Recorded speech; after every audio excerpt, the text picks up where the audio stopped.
A graça e a paz, meus amados irmãos, mais uma aula de teologia do assunto angelologia, a doutrina dos anjos.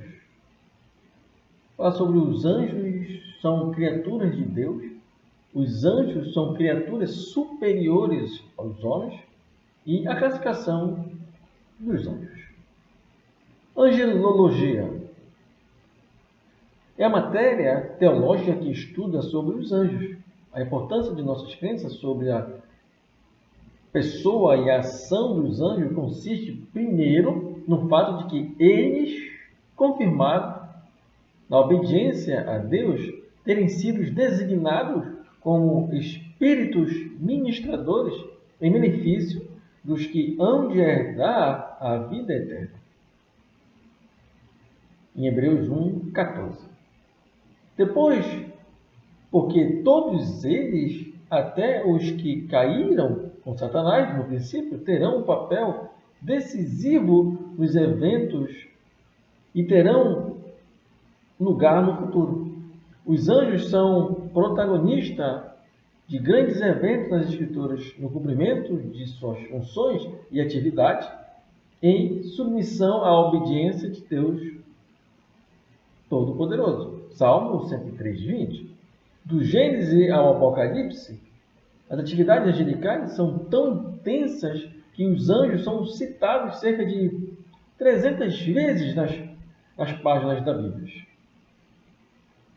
Os anjos são criaturas de Deus. Os anjos são seres celestiais que foram criados do nada pelo poder de Deus. Eles foram criados perfeitos para habitar eternamente nos céus. O Deus Todo-Poderoso, o Criador do Universo, mediante a sua palavra, foram feitos os céus e todo o seu exército. Em Salmo 33, verso 6. As coisas invisíveis que estão nos céus e as visíveis que estão na terra, tudo foi criado pelo Senhor Jesus Cristo. Colossenses 1:16. Não sabemos com exatidão a época em que os anjos foram criados, porém, temos conhecimento de que eles existem há muito tempo. Os judeus acreditavam que os anjos eram seres eternos e incorpóreos, dotados de grande luminosidade e pureza. Nunca ficavam doentes, nunca morriam, não comiam nem dormiam, nem tampouco estavam sujeitos aos infortúnios que afligem os seres humanos. Deus rege o universo com poder absoluto e os anjos a seu serviço. Agem com obediência à palavra do Senhor. Salmo 103, verso 20 ao 21.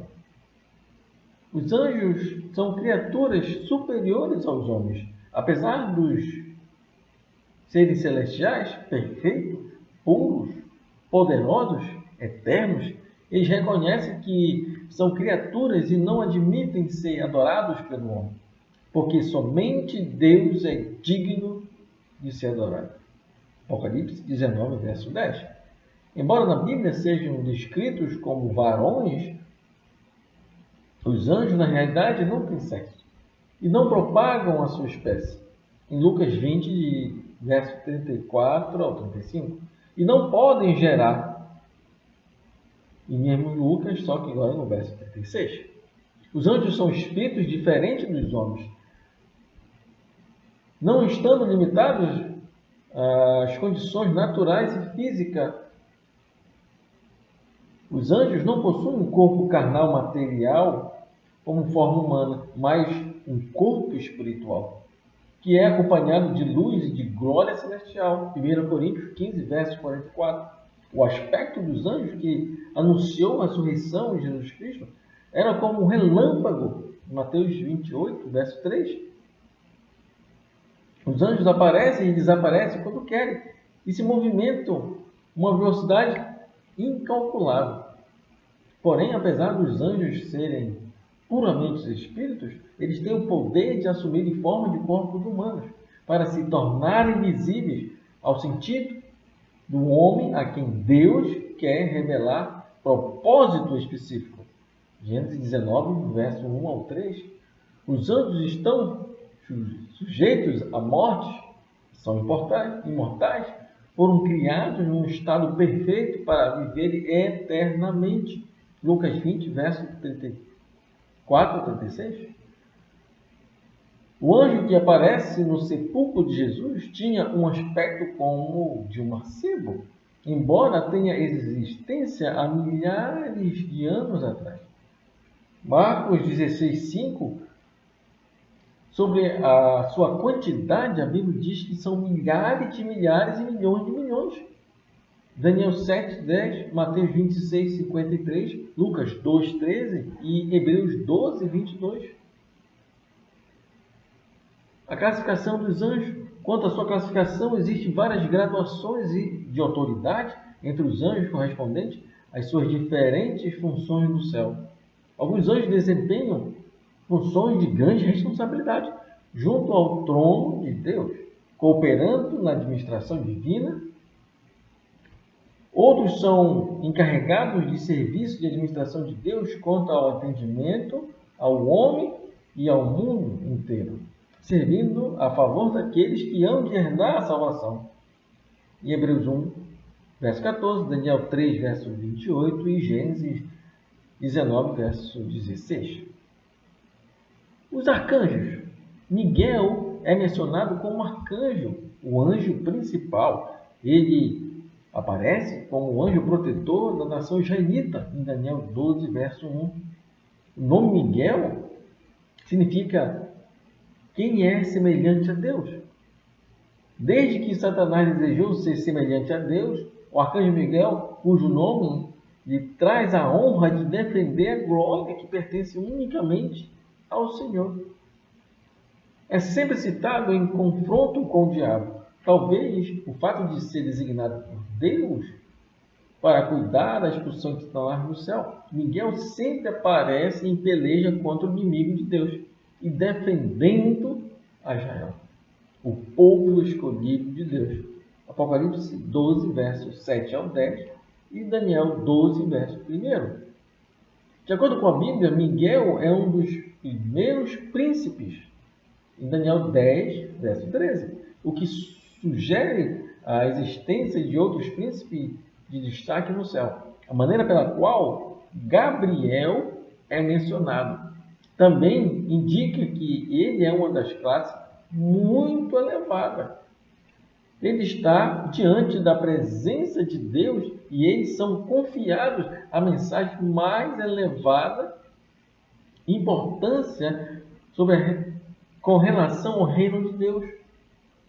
Judas 9, Apocalipse 12, verso 7, 1 Tessalonicenses 4, verso 16, Daniel 8, verso 16, também 9, verso 21, 12, verso 1 e Lucas 1, verso 19.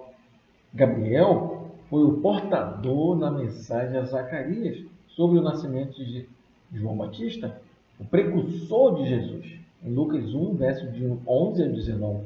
Foi também quem trouxe a grandiosa mensagem para a Virgem Maria, de que ela haveria de dar à luz o Filho de Deus, em Lucas 1, verso 26 ao 35. Os querubins pertencem também a uma classe elevada de anjos. Eles ocupam uma função muito especial e de grande responsabilidade na administração divina, junto ao trono de Deus.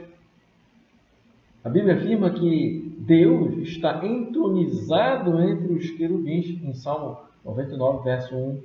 Deus habita entre os querubins, Isaías 37, 16, e 2 Reis 19, verso 15. E eles são chamados de querubins da glória, em Hebreus 9, verso 5. Os querubins são anjos relacionados também com o propósito redentor de Deus para o homem. Eles são descritos como tendo o rosto de leão, de homem, de boi e de águia. Isto sugere que representam a perfeição de criaturas.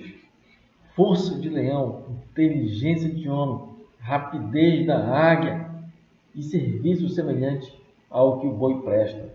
em Apocalipse 4, versos 6 ao 8.